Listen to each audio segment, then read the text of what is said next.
The prayers inside of this church are positive no matter what the devastation looks like outside.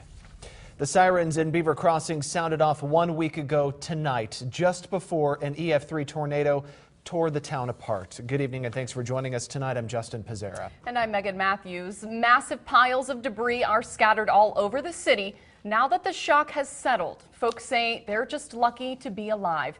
KMTV Action 3 News reporter Rebecca Ray went back to Beaver Crossing for a community-wide prayer service held for storm victims. Beaver Crossing is still without power. Now, the few buildings that are in operation are running off of generators. Seward Public Power is in town today replacing power lines, and they hope to restore power to at least most of the town by the end of the night.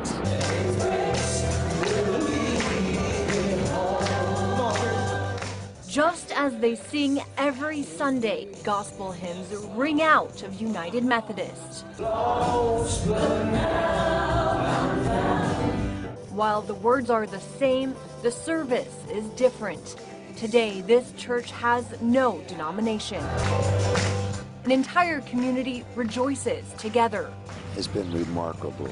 Outside of these walls, Beaver Crossing is a far cry from a week ago when tornadoes ravaged this town. A military checkpoint delegates who comes in and out. Emergency agencies delegate cleanup work to hundreds of volunteers. Yeah, we just need to scan you. And then there are the locals. It's looking good. Who are just happy to be alive. Don't sound like much of a blessing when you see the town.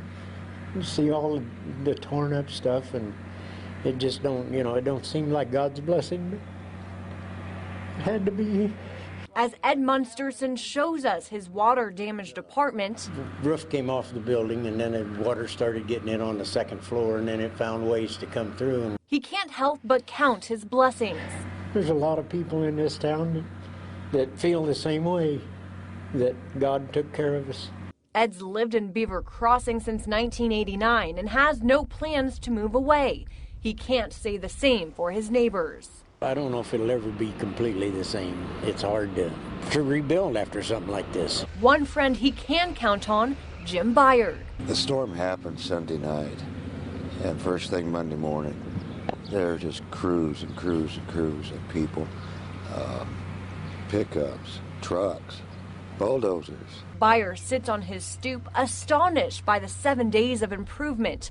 While this town may have been torn down, it's not out. The town looks bare without the trees and everything, but still a beautiful, beautiful town.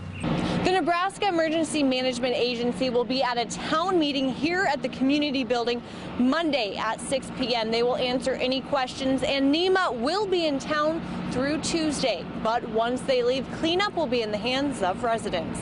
In Beaver Crossing, Rebecca Ray, KMTV Action 3 News. At least 700 volunteers helped with cleanup yesterday and more needed for cleanup efforts tomorrow. You can find out how you can help by clicking on Rebecca's story at KMTV.com.